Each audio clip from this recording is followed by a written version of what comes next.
punto, tratemos de comprender en forma íntegra, lo que es esta gran ley. Ciertamente la palabra reencarnación, es muy exigente. Recordemos las 10 reencarnaciones de Vishnu, el Cristo cósmico.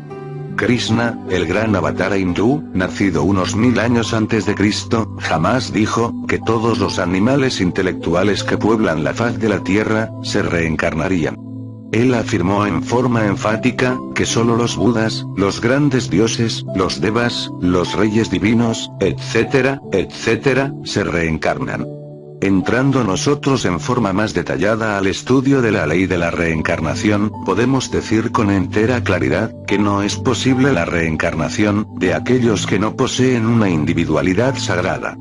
Incuestionablemente, solo los individuos sagrados se reencarnan, y por ello en el Tíbet secreto, se celebraron siempre las reencarnaciones humanas, con grandes fiestas religiosas.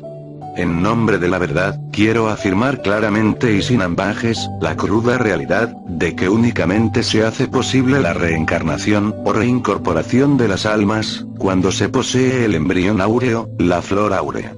Analizando esta cuestión con gran detenimiento, venimos a entender que tal embrión debe ser fabricado en forma deliberada, a base de trabajos conscientes y padecimientos voluntarios. Dentro del terreno meramente retrospectivo, descubrimos el origen de todos esos elementos infrahumanos, entre los cuales está enfrascado el material psíquico, o materia prima, mediante la cual es posible elaborar la flor áurea, el embrión áureo. Ya sabemos, porque así lo hemos explicado aquí en otras pláticas, que en un remoto pasado, la humanidad desarrolló en su organismo el abominable órgano cundartiguador, la cola satánica. Cuando la humanidad perdió tal órgano, quedaron en los 5 cilindros de la máquina orgánica, mente, emoción, movimiento, instinto y sexo, las malas consecuencias del citado órgano. Indubitablemente, estos pésimos resultados, vinieron a constituir una especie de segunda naturaleza, subjetiva e inhumana, que todos los animales racionales cargan dentro. Es incuestionable que entre esa doble naturaleza, quedó enfrascada la esencia, la materia prima con la cual debemos elaborar el embrión áureo. Disolver tales agregados subjetivos e infrahumanos, es vital cuando se trata seriamente de elaborar la flor áurea. En otros tiempos, cuando los pésimos resultados del abominable órgano cundartiguador, no se habían desarrollado específicamente, fue posible apelar al factor íntimo, que origina los impulsos de la fe, la esperanza y el amor, para motivar la fuerza, o fuerzas que podrían desintegrar elementos subjetivos incipientes. Desafortunadamente, aquel básico factor de tales impulsos citados, pasó por diversos procesos degenerativos, debido al desarrollo exorbitante de las malas consecuencias del abominable órgano cundartiguador. Es ciertamente doloroso, que aquel factor originador de los íntimos impulsos relacionados, con la fe, la esperanza y el amor, se hubiera degenerado radicalmente. Es por este motivo, que tenemos que apelar ahora al único factor que todavía no se ha perdido. Quiero referirme en forma enfática a la esencia, al material psíquico, que es ciertamente el fundamento, la base de toda nuestra organización psíquica. Liberar tal esencia es urgente, inaplazable, impostergable, si queremos elaborar seriamente la flor áurea, el embrión áureo. Desgraciadamente, esta materia prima, este material psíquico, no toma parte en las actividades rutinarias, de nuestro mal llamado estado de vigilia. Es lástima que este factor, sobre el cual están establecidos todos los procesos psíquicos, se encuentre enfrascado entre las zonas subconscientes. Conseguir que tal factor salga del estado meramente subjetivo para manifestarse en forma autoconsciente y objetiva, dentro de nuestras actividades de la vida diaria, es vital, urgente, necesario. Es pues el ego, con todos sus agregados psíquicos, esa doble naturaleza antihumana, ese apéndice infrahumano, dentro del cual está embotellada la conciencia. Si queremos poseer una individualidad sagrada, debemos apelar al bisturí de la autocrítica, para hacerle la disección a todos esos falsos valores que constituyen el mí mismo. Se ha hablado mucho sobre comprensión creadora. Es indispensable conocer en forma íntegra, unitotal, todos los defectos psíquicos que poseemos. Comprender intelectualmente no es todo. Es indiscutible e irrefutable que cualquier defecto psicológico se procesa en 49 niveles subconscientes e infraconscientes, y hasta inconscientes. La comprensión en tal o cual nivel no es suficiente. Se necesita con urgencia entender a fondo nuestros defectos. Se hace indispensable perforarlos, si es que realmente queremos exterminarnos, aniquilarnos.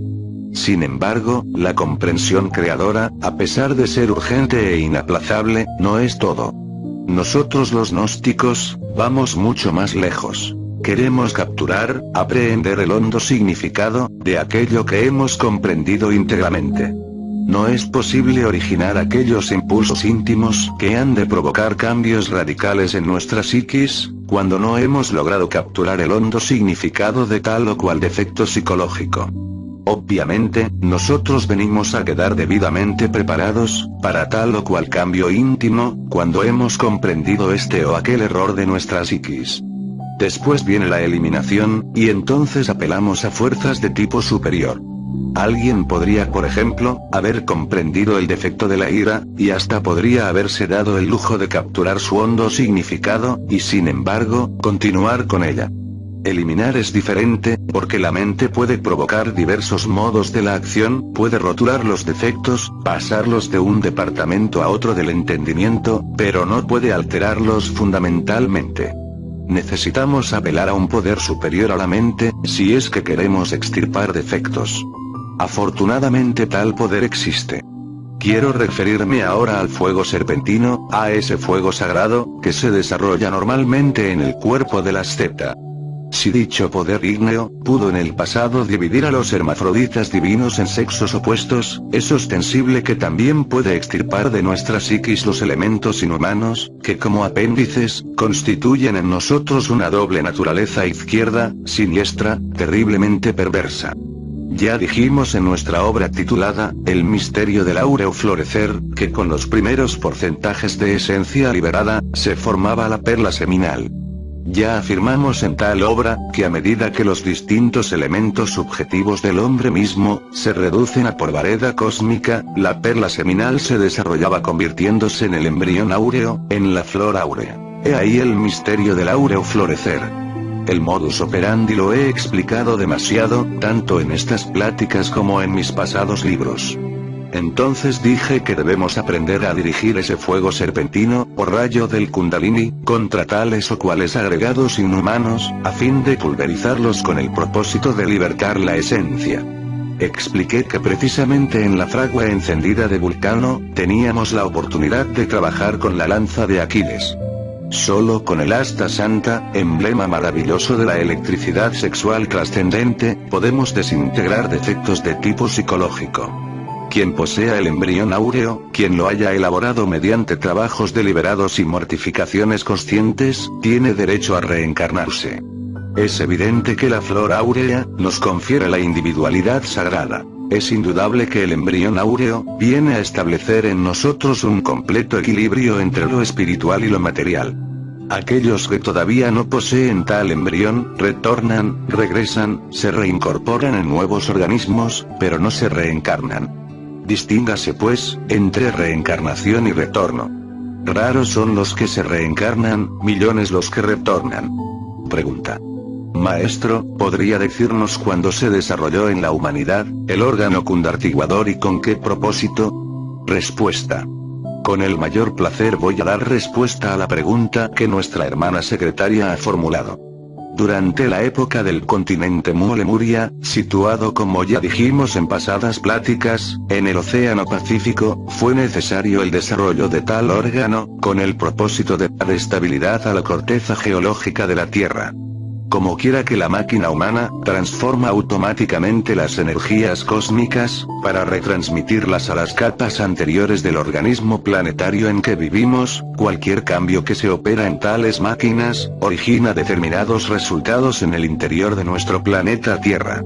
Fue entonces por aquella época, hace unos 18 millones de años o algo más, que los cosmocratores dejaron plena libertad al Lucifer interior de cada cual, a fin de que se desarrollara esa cola de los simios, ese abominable órgano cundartiguador, en cada organismo humano. Indubitablemente, con tal proceder de los cosmocratores, se alteró la transformación energética dentro del interior humano, originando resultados magníficos para la corteza geológica del mundo, pues ésta se estabilizó, pero siniestros para la humanidad. Mucho más tarde en el tiempo, los dioses eliminaron del organismo el apéndice nefasto, pero no pudieron eliminar sus consecuencias, pues estas, como ya dijimos, se convirtieron en una segunda naturaleza inhumana y perversa dentro de cada uno de nosotros. Pregunta. Maestro, entonces los cosmocratores, ¿tuvieron la culpa de las consecuencias inhumanas que hoy carga a la humanidad en sus organismos? Respuesta. Esta pregunta me parece interesante. Los dioses que en eso intervinieron cometieron algunos errores de cálculo, y por tal motivo tuvieron la culpa. Quiero que ustedes sepan que los dioses también se equivocan. Es claro que en un futuro día cósmico esos inefables tendrán que pagar su correspondiente karma cósmico. Pregunta. Siendo la esencia lo único que constituye nuestra organización psíquica, decía usted maestro que afortunadamente no se ha perdido. ¿Quiere esto decir que habría peligro de que se perdiera la esencia? Respuesta. Con el mayor placer voy a contestar la pregunta del caballero. Con todo respeto me permito decir al auditorio que me escucha que la pregunta está un poco mal formulada. No he dicho que la esencia sea nuestra organización psíquica. Solo he querido afirmar que aquella es el factor básico de toda nuestra organización psíquica, y esto es un poco diferente. Ostensiblemente, no es posible que la esencia se pierda, por ello afirmo que es el único factor que afortunadamente no se ha perdido. Aunque la esencia enfrascada entre el ego hubiese de involucionar en el tiempo dentro de los mundos infiernos, es evidente que jamás se perdería, porque disuelto el ego, ella quedaría libre y dispuesta, como ya lo hemos dicho tanto, para entrar en nuevos procesos evolutivos. Pregunta. Venerable maestro, hace usted hincapié no solamente en la comprensión, sino en descubrir el hondo significado de nuestros defectos psicológicos. Yo entiendo que la comprensión tiene por objeto identificar a esos defectos, y el hondo significado tiene por objeto descubrir el daño que el defecto puede causarnos, como obstáculo para nuestra autorrealización. ¿Estoy en lo correcto? Respuesta. La pregunta que ha salido del auditorio vale la pena responderla. Comprensión no es identificación. Alguien podría identificar un defecto psicológico sin haberlo comprendido. Distingamos pues entre comprensión e identificación. Esto de la comprensión es muy elástico. Los grados de comprensión varían. Puede que hoy comprendamos tal o cual cosa de cierto modo, y en cierta manera, en forma relativa y circunstancial, y mañana la comprendamos mejor. La aprehensión del hondo significado de tal o cual defecto, solo es posible mediante todas las partes de nuestro ser íntegro. Si algunas partes de nuestro ser han capturado el hondo significado, mas otras partes de nuestro mismo ser no lo han capturado, entonces el significado íntegro y profundo tampoco ha sido aprehendido totalmente. Sobre aquello que es el hondo significado, sobre su sabor específico, no debemos formarnos preconceptos. Lo que es el significado profundo de tal o cual error, solo podemos vivenciarlo directamente en el momento preciso, en el instante adecuado. Es por ello que en modo alguno, podríamos formarnos ideas preconcebidas, sobre aquello que podría ser el hondo significado de nuestros errores psicológicos. Pregunta. Gracias maestro, por esta explicación, lo cual nos revela que la comprensión realmente es una función de la mente, y el hondo significado, una función de la conciencia. ¿Es esto correcto? Respuesta. Amigos, la mente con todos sus funcionalismos es femenina, receptiva. Absurdo sería volverla positiva. Necio sería elaborar ideas, preconceptos, teorías. Siendo pues la mente un instrumento meramente pasivo, por naturaleza, no podría por sí misma ocupar el puesto de la comprensión. Distingan ustedes entre lo que es la comprensión, y lo que es el instrumento que usamos para manifestarnos en el mundo. Obviamente, la comprensión pertenece más bien a la esencia, a los funcionalismos íntimos de la conciencia y eso es todo. El hondo significado de tal o cual error psicológico, difiere de la comprensión, por el hecho mismo de pertenecer a las diversas percepciones, o experiencias directas, vividas por las diversas partes del ser unitotal. Pregunta. Maestro, ¿el hombre que reencarna, puede escoger el lugar y la familia donde regresa con la conciencia despierta? Respuesta.